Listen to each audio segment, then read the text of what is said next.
Hi, my name is Dr. Andy Mycock. I'm a reader in politics at the University of Huddersfield and a concerned citizen of Manchester.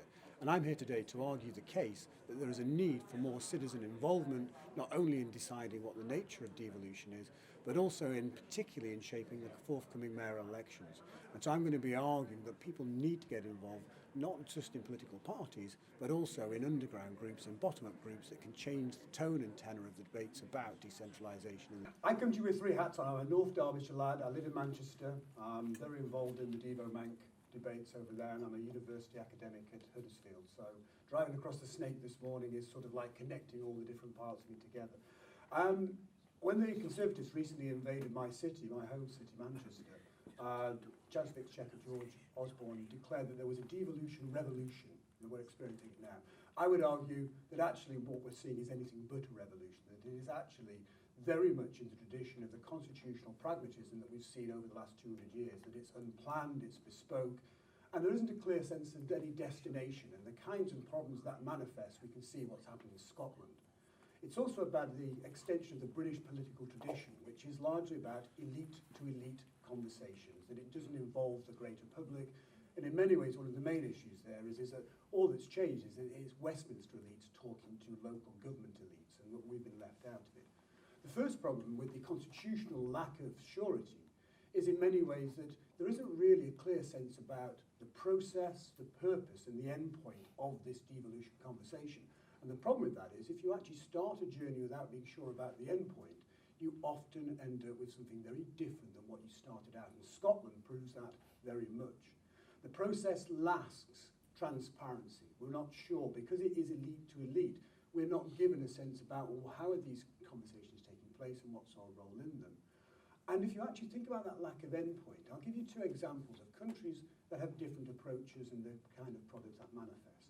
If we look at Spain, which is an asymmetric process, which is largely unplanned, we see that conflict is imbued within constitutional conversations between the centre and those localities, and Catalonia is often related to Scotland. If you think about Germany, where there is a codified framework of the boundaries of those limits of devolution, then those conversations are far more orderly and far less confrontational and competitive.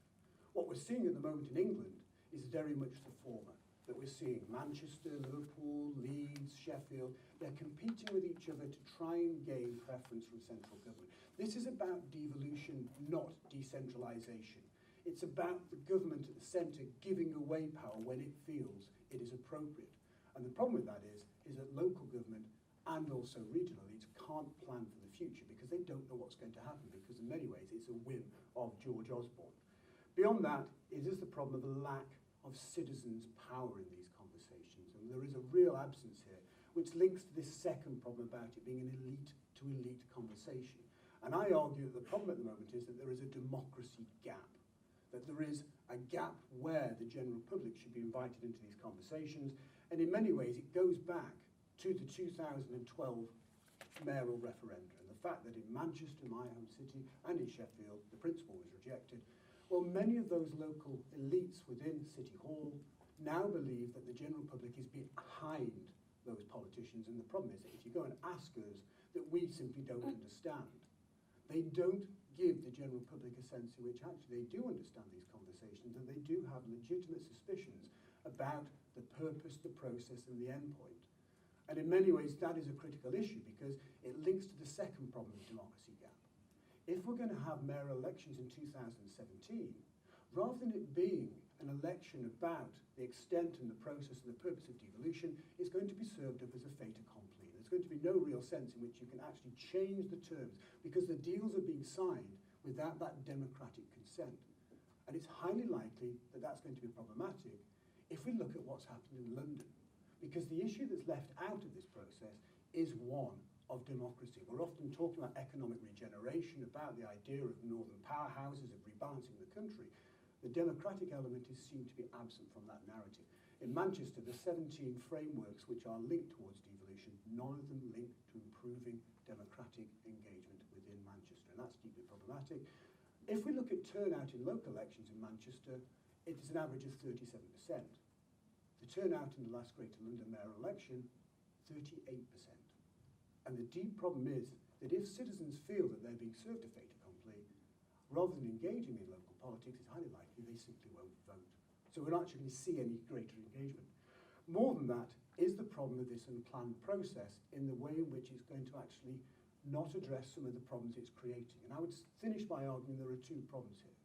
One is that there is little evidence actually that elected mayors are any better than some kind of combined authority. If we look at North America, the single personified elected mayor model is actually slowly being rejected due to the fact that it encourages personality politics, encourages short-term policy making, and that in many ways we see the kinds of vanity projects that we see in North America, which are becoming popular, in Boris Johnson and in Ken Livingstone. So there is a real problem here in the fact that that personified process. Beyond that, it is that it's actually going to create a bigger problem about our British democratic framework.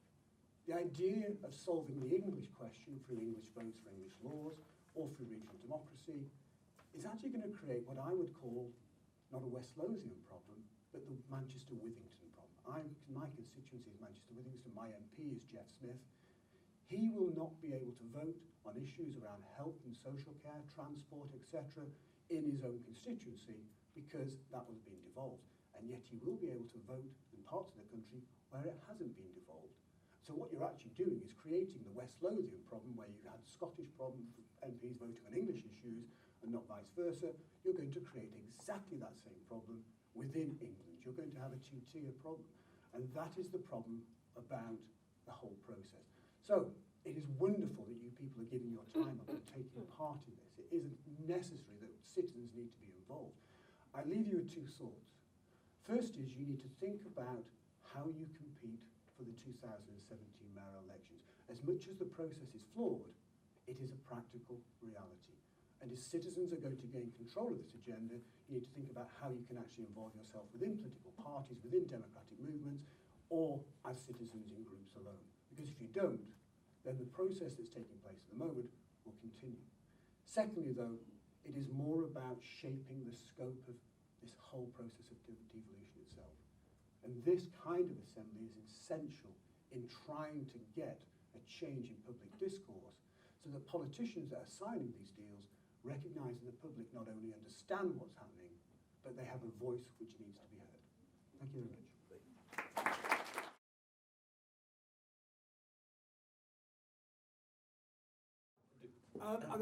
I'm doing some research at the moment on the party politics of devolution, and there are three tensions which are emerging, which I shall use the microphone, it's probably easier.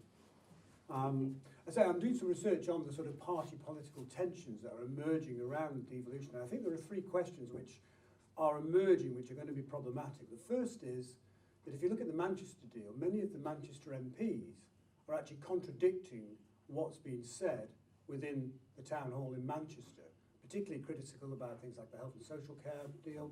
And there is clearly a lack of conversation between the parliamentary party in Westminster and what's happening in Town Hall in Manchester.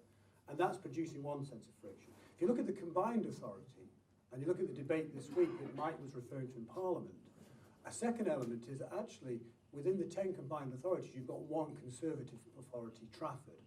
And it is now looking at the deal and realising, particularly because there's no valve here for actually stepping back, that this is a collaborative, uniform, that they are potentially going to be dominated by a Labour-dominated combined authority and more than likely a Labour-elected mayor. And so they're starting to ask questions about, well, what are the mechanisms of break here? The third one is, I went out for lunch this week with 3 Manchester councillors in the Manchester City Council, and they are backbenchers, and all 3 of them were complaining that they both weren't being consulted, but they weren't being involved, and they felt powerless in many ways to actually in any way influence what is happening within the elite that's negotiating with Westminster. And all those 3 issues raise profound questions about how democracy functions, because at the moment, what this process is doing is creating tensions within political parties, both in a regional sense and also in the sense of how Westminster deals with those elites that are making deals. And I think the real problem here is well, what is the role of your local councillor?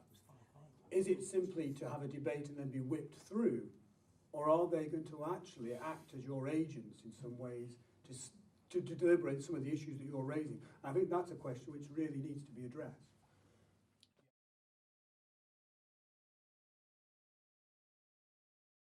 One of the problems when you ask politicians is what's the purpose of devolution itself? Is it to reform a sort of regional infrastructure where every region is equal with each other, or is it to actually make sure that the differences are more exemplified? And the problem is, if it is the latter, that we already have a centre which is not a uniform healthcare provision across the United Kingdom or across England. Policy making means there are differences in various social services, how they're delivered and where welfare is delivered across the country. So we don't really have a sort of consistent sense of citizenship. But that the way in which devolution is being introduced and the piecemeal, bespoke way in which it's being devoluted means that we're going to see those asymmetries become more wide and more significant. And that could have implications for the potential for different regional, local, combined authority manifestations of health service, education, whatever it is, that it could exaggerate those differences rather than be a lever to bring them together. I think that the problem is really you need to go back and ask the question, well, what is the purpose of devolution itself? And I think the problem is for many politicians, they're still not that sure beyond a short-term idea that it's a good thing. You know, the interesting point about the idea that this is a one-off chance is that, you know, we've been talking about devolution in the United Kingdom since 1998, and yet it took George Osborne to come out in sort of June last year, to come out with the Northern Powerhouse. David Cameron has this mercurial revelation on September the 19th that English votes for English laws could be a good idea. Now, politicians have had a long time to answer these questions, and yet they've been reluctant to address them. Suddenly now there's this enormous urgency. And in a way, the problem with that is that they don't really have any clear framework about what the end point is. The danger of open-ended journeys is that they'll arrive at a destination that's not planned. And if you look at Scotland, there is your example. Remember? It was going to kill nationalism stone dead. That the devolution settlement was going to, for once in a lifetime, change the framework of our culture. Those same kinds of tensions have been riven into the English system. It's competitive, it's unfocused, it's unclear. Devolution is a good thing. Devolution for devolution's sake, without a clear sense about the why, the wherefore, and how it relates to us as citizens, means that many of those questions that you're raising, those uncertainties, mean that most of us will simply just disconnect if we don't get a sense of transparency and understanding. And I think that's the real problem at the moment. It's all about economy, it's not about democracy.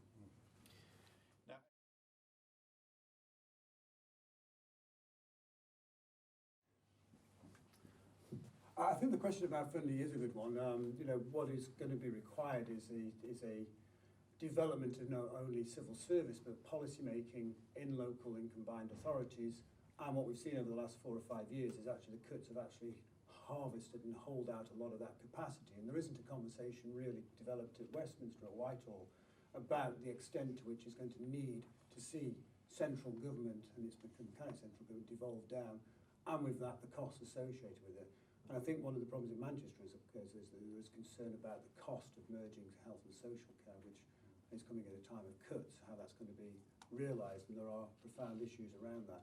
I think more widely, I think there is a broader issue here which links towards, you know, the question was raised about the connection of local democracy and regional democracy, and it ties in with the big society and all these things. And one of the issues is really there is a sort of contradiction between localism, which seems to want to spread power out to local communities, and this regional city-region framework which wants to concentrate power largely in one person, and there seems to be a contradiction in those two issues. This is a necessary event in as much as there's need to have pragmatists, people like Mike, who are quite rightly in some senses saying we have to treat with what we have now. There is a need for idealists, for people like myself, to come along and say, well, look, this is what's possible. And there needs to be a conversation between the two. Just to finish off, to give a sense about, well, where are we now? I was up in Scotland during the 2 years of the referendum, about once every 6 weeks. I was there on the evening of the vote. I was in George Square in Glasgow with 10,000 people on 4 o'clock on the morning of the vote. I came down to Manchester that evening and had a meeting at the Friends Meeting House on devolution in Manchester, and 14 people turned up. And to say that it was crushing was an understatement. When we held a similar meeting last week, 130 people turned up. And when we hold another meeting in 6 months' time, 200 people will turn up. To argue that people aren't interested in this is actually a fallacy. they feel disconnected from it, they don't feel part of it, and therefore it's very difficult to express an interest in it if you're not part of that conversation. This is a start of it. But there is a need for politicians of all hues to accept the legitimacy of the voice of people through forums like this, not only to recognise that people have views, but maybe their views actually have salience in the debate. And I don't think that that open-mindedness of politicians is yet evident in the conversation. And until it is, then I think the problem is, and it goes back to mine, you were saying that, you know, some of the words I used the word profound, you used the word unprincipled in your original statement, saying that this might be seen as unprincipled. The problem with unprincipled is it will undermine its legitimacy if it doesn't become part of a more popular sense of change. Yep. And that's what I worry about. I'm going to leave the privateer to